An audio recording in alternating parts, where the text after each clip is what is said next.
je to tady, vážení přátelé, vítám vás u prvního dílu naší nové reality show Adresát. Možná jste napjatí, o čem to bude a co to vůbec celé bude zač. Možná vy víte různé konspirační teorie a my bychom vám za chvíli chtěli ukázat, co opravdu bude naše reality show Adresát. Oslovili jsme totiž prvního adresáta. Tím adresátem není nikdo menší, než ten, kdo by nás měl vést. A to je náš ředitel Pavel Tichý. A když jsme přemýšleli nad tím, v čem by Pavel mohl porůst, co by mohlo být pro něho výzvou, protože výzva, to je to slovo, které je důležité v této naší reality show, vymysleli jsme jednu velmi obtížnou výzvu, speciálně pro Pavla. Jeho úkolem totiž bude připravit večeři. A to ne jen tak ledajakou. Večeři o 3 chodech. První chod bude předkrm dle vlastního výběru. Druhý chod bude flambovaný steak, takže potřebujeme, aby to trochu hořelo. A třetí chod bude vrchol kulinářského umění, smažená zmrzlina. Já sám jsem to nikdy nedělal, ale Pavel, předpokládáme, to zvládne v pohodě. Nejdřív ovšem potřebujeme, aby se Pavel o své výzvě nějakým způsobem dozvěděl. A tak zkusíme jednu normální věc. Před modlitbou, která se koná každý den před volnou oratoří, dáme Pavlovi na jeho místo, tam, kde obvykle se dává, zvláštní lísteček. Jak zareaguje, nevíme. Pojďme to aspoň zkusit. Tedy následujte nás. Tak Pavle, tady to máš.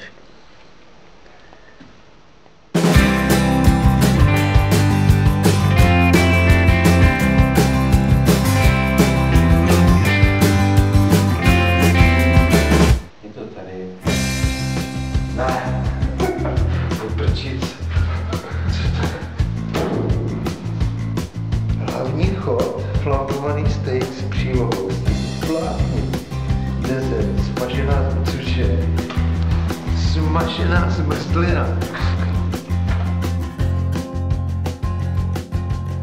Všechno musím připravit sám. Ten první dojem byl takový, že jsem nedostal třeba pukáč strom. To by bylo úplně v pohodě. A tohle, ty pocity byly úplně smíšené. Najednou se to všechno ve mně zamíchalo. Chápete? Tohle není úplně jasná záležitost, to fakt říkám. Opět zmrzlinu. Jsi blázen? To není pro normální faráře tohle. Tak, Pavel výzvu dostal, ale upřímně řečeno, co byste dělali na jeho místě vy? Teď ta výzva není pro normální faráře, jak jsme před chvílí slyšeli. A proto Pavel musí výzvu přijmout. A protože on není normální farář, rozhodli jsme se, že zkusíme mu dát výzvu takovou menší. A to, aby tuto výzvu přijal veřejně. Proto bude muset na jeho čtvrteční mši svaté pro studenty kdekoliv, ať už v kázání nebo v ohláškách, sdělit tuto větu přesně. A jako dobří křesťané tuto výzvu přijímáme. Pokud se tak stane, Pavel veřejně výzvu přijímá a jdeme na to. Jak to dopadne, uvidíme. Mě odvahu i dávám, protože já jsem vedle tebe, já ti dávám sám sebe, Ducha Svatého.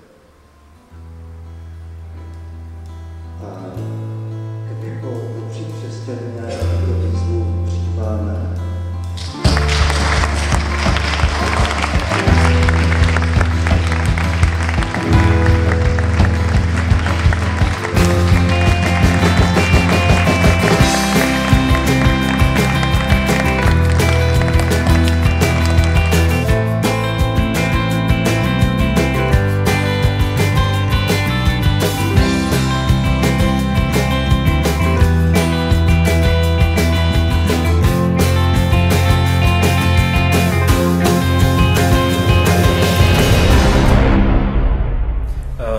Máme několik dní před tou výzvou, kterou dostal, toho adresáta. Mě by zajímalo na rovinu, dáš to? Ale je to ruleta. Je to ruleta. A spolehám na přátele. Jako Don Bosco měl siváka, psa, který ho ochraňoval. My máme mnoho přátel kolem sebe a že mě poradí. Protože, dívejte se, já nevařím úplně nejradši. Jo. Já můžu říct, že to skoro považuji jako za ztrátu času. Ale jíst se musí. A tak obdivuju každého, kdo vaří rád. A jdu do toho.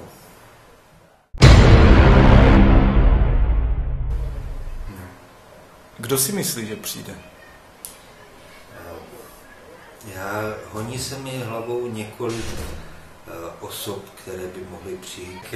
Já si myslím, že jste to mohli projednávat jako s klukama, kteří tady pracovali. No. A velmi by mě to samozřejmě potěšilo. A taky, když jsem o tom uvažoval, tak jsem si říkal, tak možná, že to byly, že to bude někdo zase z okruhu třeba rodiny, jo? Což samozřejmě nevím, jak se vybaví. A jména úplně nechci prozradit, spíš takové to. V jaké fázi přípravy jsi? Co máš za sebou? Nebo chystal ses na to nějak? Jistě. Mám za sebou několik náročných nocí. Skoro bych řekl, že jsem se převaloval a nespal. tak usínal a probouzel se. Jo? A říkal si, jak to bude všechno. Protože není čas, přátelé. Není čas na přípravy, není čas na tutoriály. Jo. Já to snad nedám, nebo doufám, že to dám, ale je to náročné. Tak vidíme Dona Bosca, který stejně jako já očekáváme, co necelou hodinu před začátkem večeře se odehrává tady v komunitním domě a ještě přesněji v komunitní kuchyni. Tak se na to pojďme podívat.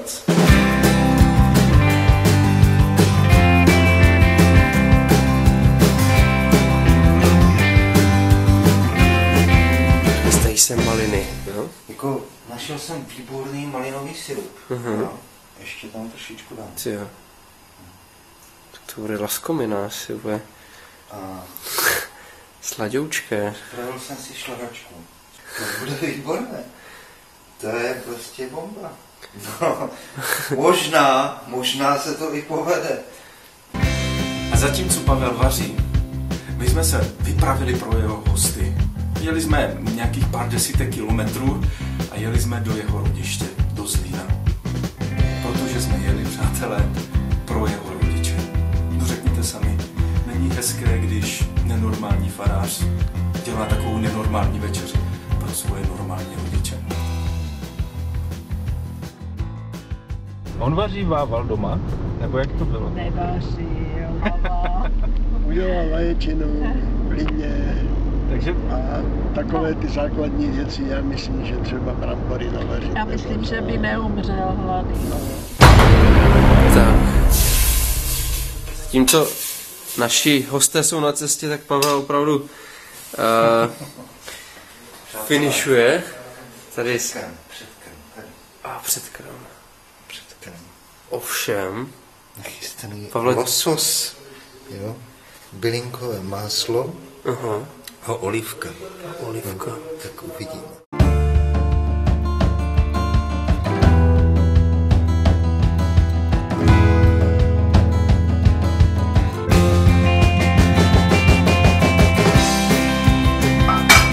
Tak přátelé, máme 5 minut před a kromě toho, že tady finišují pokrmy, už se chystá k největším vrcholům, tak je tady kulturní vložka, kterou Pavel objednal. Já pomalu přejíždím kamerou, abych ho představil. A je to Josef Daněk. Josefe, Ty čekáš, máš nějakou představu, kdo by mohl přijít? Absolutně žádnou. Takže připravoval ses nějak na tu chvíli, nebo bude spontánně? Asi spontánně, protože opravdu nevím, co bych měl přesně říkat. Jo.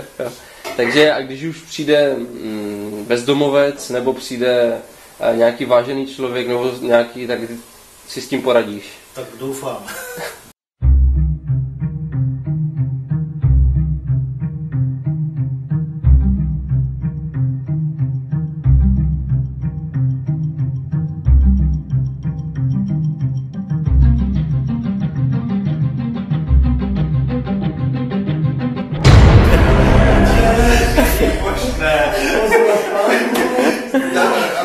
A je to tady.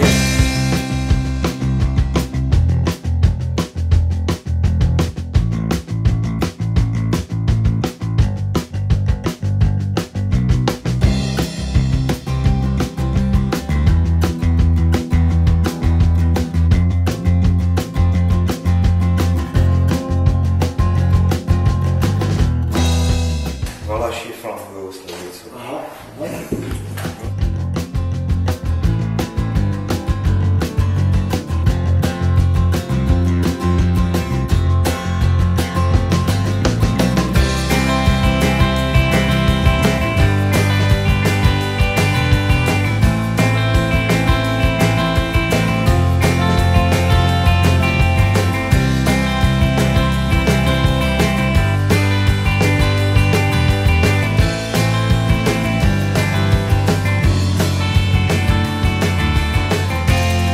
Chutná, co?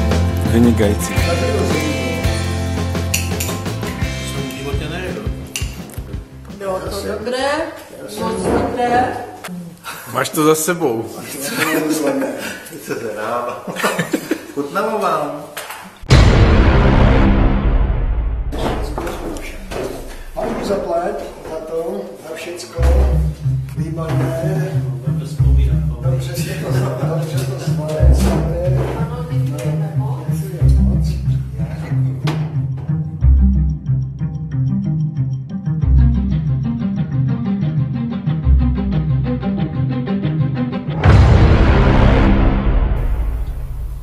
Tak přátelé, Pavel to má za sebou. Co tomu říkáte? Dobrý, ne? Zvládl to. Ale v této chvíli už je tady mnohem důležitější otázka a to je, kdo bude dalším adresátem. A možná to budeš právě ty.